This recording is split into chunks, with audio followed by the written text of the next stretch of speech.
The term Buddhist meditation is made up of two words. The finding the general meaning of those two words can be helpful as a basis to find out what Buddhist meditation is. The word Buddhist comes from the Pali word Buddha. Buddha is called Buddhist. Therefore, the verbal meaning of the Buddhist is having the nature or the quality of the Buddha. The word meditation is made out of two parts, medi and tation. Station implies like railways station, where something is, being or wicked. Medi means in the middle, being in the middle. In fact, being in the middle is the main quality of Buddhahood, as well as the path to attain Buddhahood. And that path is called middle path. Middle path is not really a path, it is a way, it is a technique. In his very first sermon, Buddha explained the technique of enlightenment as Majjhima Patipada, meaning the middle path. This term he used when he gave his first sermon to 5 ascetics who were indulgent in self-mortification, torturing themselves to attain enlightenment. In fact, Buddha too followed that system that was available during his time as a means of attaining enlightenment or spiritual upliftment. And those who are in the process of attaining such spiritual advancement are called ascetics, leading an ascetic life, becoming recluse, giving up the worldly pleasures. The Buddha, before becoming such an ascetic, he led a life of sensual pleasures, extreme sensual pleasures. And he realized that is an extreme in our way of life, which is not conducive to spiritual upliftment or the bliss of mind. The temporary pleasures, they are transient. They are not giving an excellent bliss of mind, state of mind. Then he followed the traditional ascetic principles, torturing himself, his body and mind, to purify his mind to attain enlightenment, and he failed. And he avoided both those extremes and found out the system called middle path, and that middle path is called a Buddhist way, a moderate way. In meditation, the middle path, or being in the middle meditation, is being between likes and dislikes, between attachment and resentment. Between greed and hatred, those are extremes, because we are living in a dualistic world, and in the dualistic world always there are extremes, one opposite the other. Middle is being in between the two extremes. It is like neutralization. For example, between positive and negative. In thinking we have positive thinking and a negative thinking. In mathematics there is plus and minus. When there is plus 1 and minus 1, they cancel each other and come to the 0 point. That is the middle point. And that is called emptiness sometimes, in Buddhism called sunyata. Empty of the extremes. Therefore, in Buddhist meditation, one is avoiding the extremes as any enlightened one is. In Mahamangala Sutta, Buddha explained the nature of an enlightened one, saying in the 11th stanza, Puttassa loka dhammei chittang yasana kampati. The enlightened mind is not perturbed, disturbed, hurt by the worldly vicissitudes, ups and downs in life. In Lokadhamma Sutta, there are two suttas, first and second. In both suttas, Buddha referred to worldly vicissitudes, eightfold worldly vicissitudes called Attaloka Dhamma Chakra. Attaloka Dhamma. They are labo, alabo, ninda, prasansa, ayaso, yasocha, sukha, dukkha. They are labha, gains and loss, ayaso, asocha, poverty and prosperity, ninda, prasansa, blame and praise, sukha, dukkha, pleasure and pain. In that stanza, Buddha says the enlightened are not disturbed by those worldly vicissitudes. In the Lokadhamma Sutta, both, Buddha says they are not disturbed because they are wise. Their enlightened means being wise.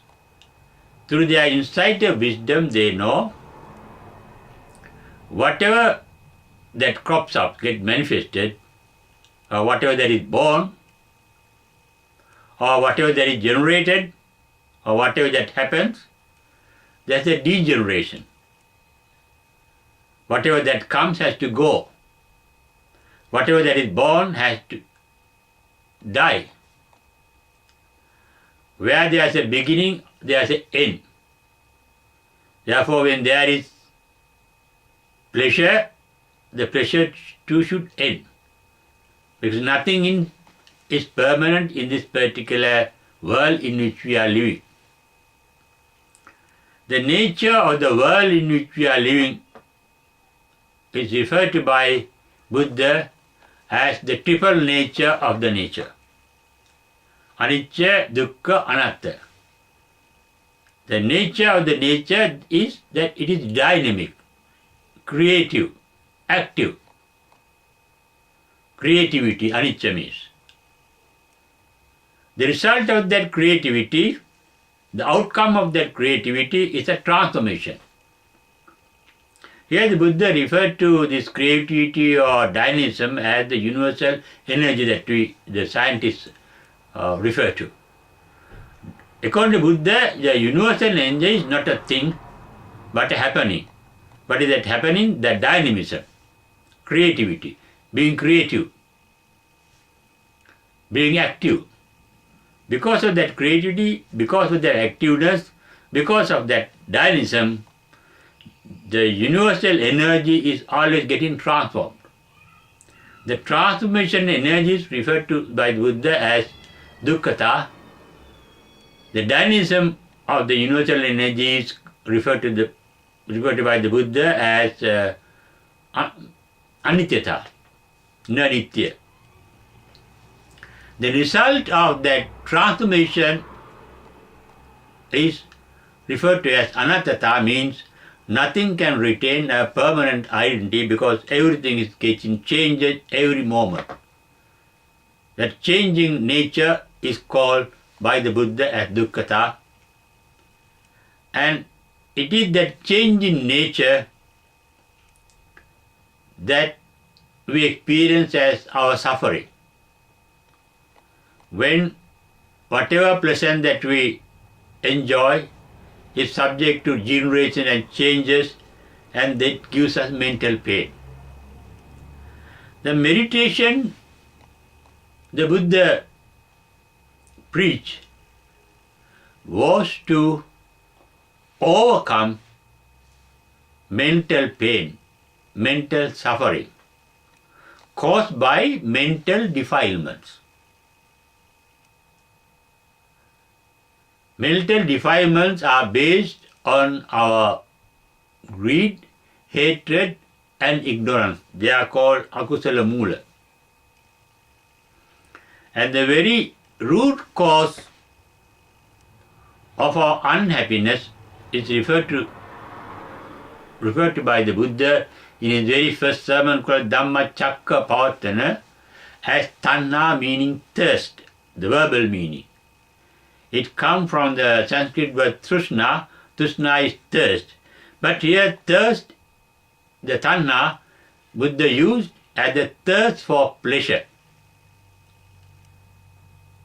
We are working hard and our entire life is devoted to enjoy the pleasures of life, to gain pleasures of life, to find pleasures of life, and we are always seeking pleasures of life, tiring ourselves, exerting ourselves, and that itself makes our life our way of torturing our body and mind. Buddhist meditation is to find relaxation from mental and physical torture, to escape from physical and mental torture, to overcome them. Physical torture, suffering is natural, for which we are not responsible completely. But we have to be responsible for our own mental suffering. It is our attitude to life, it is our way of thinking, according to Buddha, that gives us mental suffering. And meditation, or being neutral, being in the middle, according to Buddha, is the only way to overcome mental suffering by cleansing one's own mind. The main discourse of the Buddha about the Buddhist meditation is called Satara Satipatthana, or the discourse is called Mahasatipatthana Bhavana. At the very outset, Buddha says, I am bhikkhu. There's only one way. Ekayano bhikkhave maggo. Ekayana means translated sometimes as only one way, but it has another meaning. Eka means one, ayan means going. That is the way that can be practiced only by oneself. Because that path is within oneself and your suffering is within yourself, and you yourself have to overcome your own suffering. Therefore, one's own way, individual way, individual technique, one's own technique to overcome one's own suffering Ekayano ayam bhikkave maggo sattanang visuddhya. There is a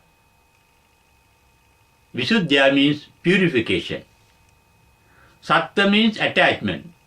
Satta has one meaning, beings, human beings, animal beings, or beings. But satta is another meaning. Satta is attached. Asatta means non-attached. In the Piyavagga of Dhammapada, Buddha said attachment is the cause of our suffering. Attachments take different forms. Piyato jayati soko. We get attached to the pleasantness, and that very attachment is a cause of suffering, Buddha says. Why? Nothing pleasant can last long for us to give everlasting pleasure. Therefore, it turns into mental suffering. Tanhaya jayati soko, the thirst for pleasure, is a cause of suffering. Kamato jayati soko. Kamato jayati means pleasant things and being attached to pleasant things. Attachment is called raga. Ragato jayati soko or pemato jayati. Even love is a cause of suffering. We get attached to things that we like or pleasant, and we resent things that we dislike or unpleasant due to our own structure of the body and the mind. Our body is made of atoms. Atoms are made of electrons, protons and neutrons. Electrons are charged with a negative energy for repulsion. Protons are charged with a positive energy that can attract. Neutrons are in between, neutral, neither repulsive nor attached, free from both attraction and repulsion. Meditation, being in the middle, is to be neutral, free from attraction and repulsion.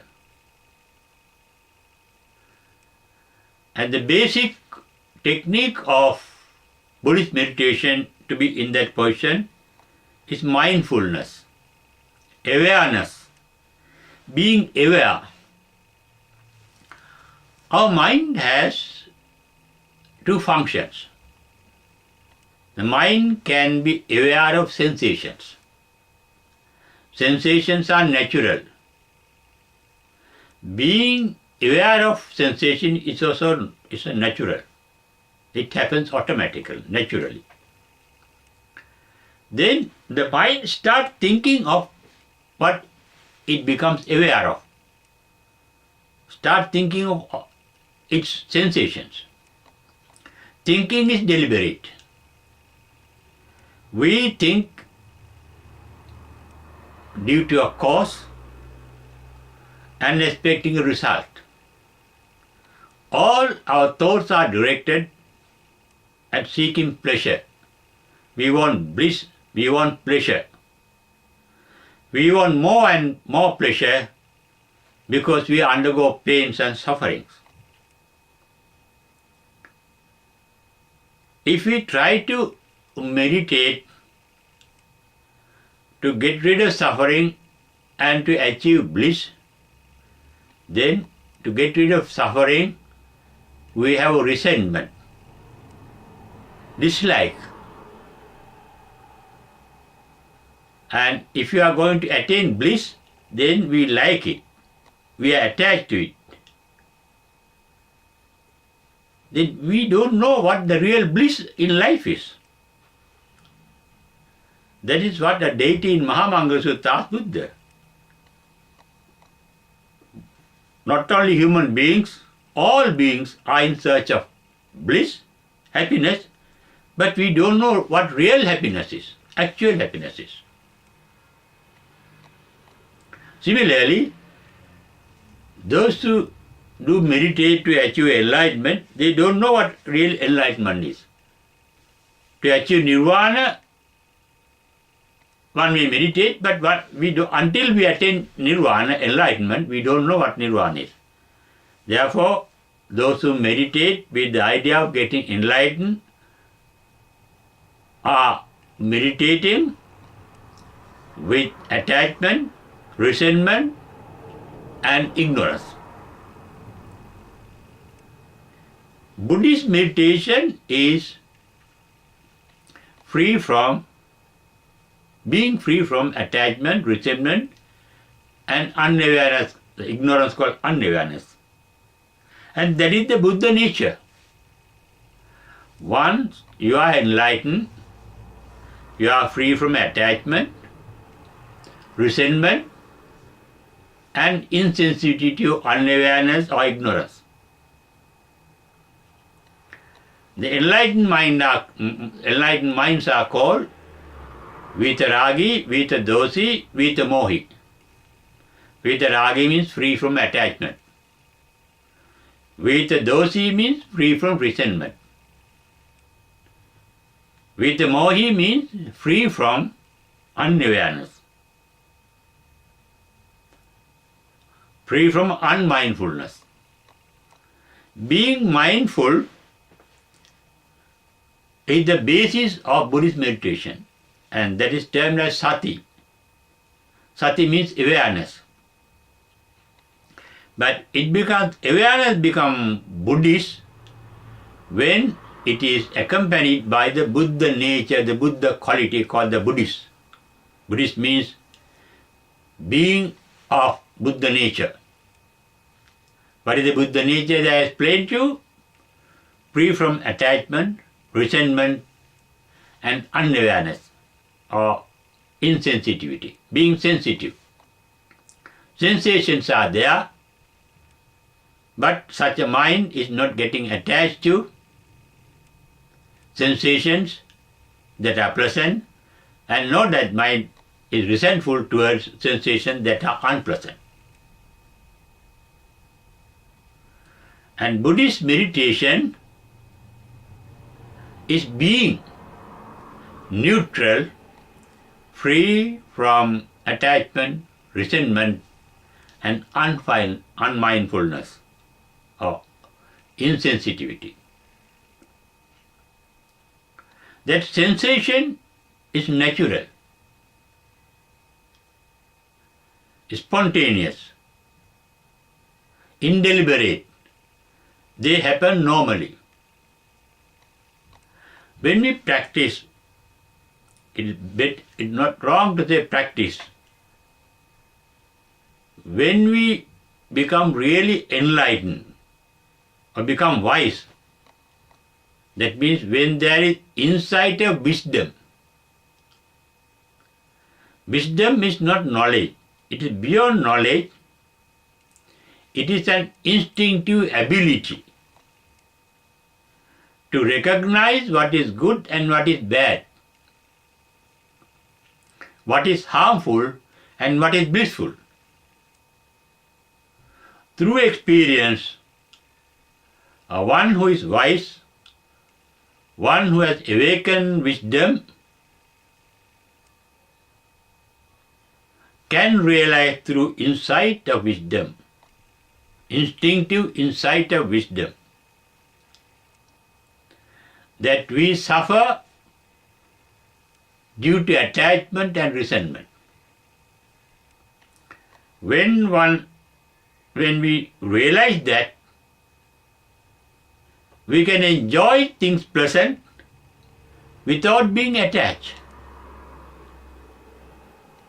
And when they disappear naturally, because whatever that is generated is subject to degeneration. Because entire world, the entire universe and every item is always changing from one state to another state. And that is what Buddha referred to as Ataloka Dhamma, the nature of the world. There can be gain, and the same gain can turn into a loss. One may praise you one moment, the same person may blame me another person. Sometimes things may be pleasant to you in one moment, the same thing or same person or same being can be unpleasant to you. That is the nature, ups and downs. And being enlightened is being wise. Even the very word Buddha, the etymological meaning, the verbal meaning, is one who has understood, realized. Or another meaning it has, one who is awakened. Awakened to the reality, awakened to the truth. What is the reality of this world in which we live? The reality of our life? The reality of the universe? Buddha said, anicca, dukkha, anatta. Nothing in this universe is dead, all is living. Even a dead body is living, active. Things are made of atoms. Things are made of universal energy, every atom in this. And therefore, everything is universe is dynamic because of universal energy, because of its creativity, because of its activity. And that activity, that creativity itself is the cause for the transformational state of anything, from moment to moment. Things are changing. That means nothing can retain a permanent identity, anattata. Realizing this basic truth of nature and every item is the quality of the Buddhahood, quality of the Buddha nature, and the quality of the Buddhist meditation. Buddhist meditation is called satipatthana, establishing awareness, mindfulness.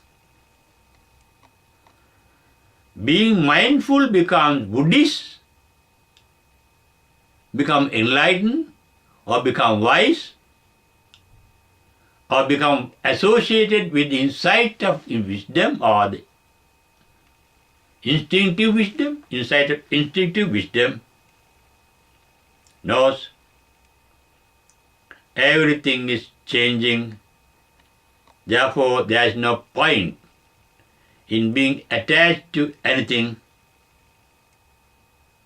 while there is a point in enjoying things at the moment. That is what Buddha preached. Anathapindika, when Anathapindika asked the Buddha that we are not enlightened, we are laymen, could you preach us something to make our lay life blissful? Then he referred to the bliss of a lay life. Atti sukha. Atti sukha means there is a bliss of things that you have. Now, you can hear, you can see. That is self. You are not blind, you are not deaf, and that is the bliss that you have. Whatever bliss that you pass by, we have to enjoy. Enjoying bliss is called bhoga sukha. Buddhism is not against enjoying or experiencing bliss. A Buddhist attitude is against being attached to it. We get attached to things to continue it. Nothing can continue in the same state because everything is dynamic.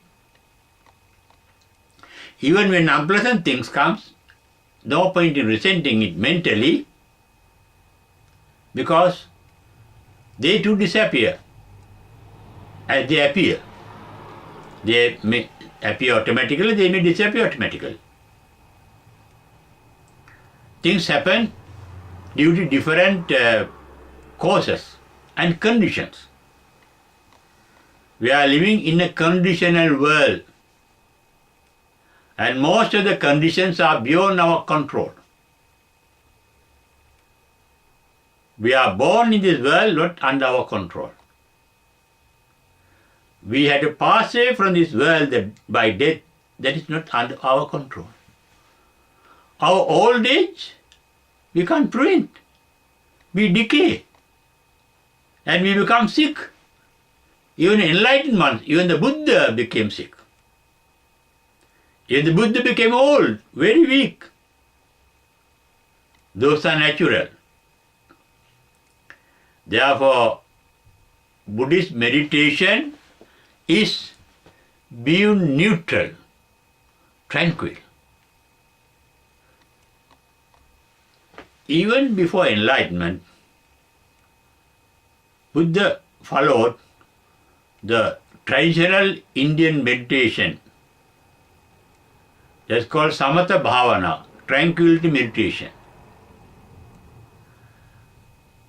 By that meditation also the mind can be tranquil and peaceful. But one cannot get enlightened without understanding the real nature of life and the real nature of oneself. Therefore, Buddhist meditation is first and foremost based on the tranquility of the mind called Samatha Bhavana that was existing even before the Buddha. But the Buddha discovered another bhavana called insight meditation. Insight of wisdom applied to the traditional meditation. Tranquil the mind and look at your experience. Be aware of experiences wisely, intelligently, and maintain a tranquility of the mind. And next we'll deal with in detail the Samatha Bhavana or the meditation of tranquility that existed before the Buddha, and Vipassana Bhavana, the meditation of insight that the Buddha found out as a way of enlightenment. And all of you are endowed with the wisdom as well as the insight of wisdom. Not only that, even the enlightenment is within us. Even the supreme bliss called nirvana is within us. Buddhist meditation is a way of discovering that supreme bliss of nirvana within us. And as a first step, following the traditional meditation of tranquilizing the mind called Samatha Bhavana, after the mind gets tranquil, the mind can turn to be wise, go beyond the knowledge and see things as they are. That is called Yatha Bhuta Jnana Darsana. Not only seeing things as they are, Yatha Labha Santutti, taking things as they are. Therefore, Buddhist meditation is seeing things as they are and taking things as they are, free from attraction and repulsion, free from attachment and resentment, free from likes and dislikes. That means with a tranquil mind of a middle position called meditation, being in the middle in our day-to-day existence.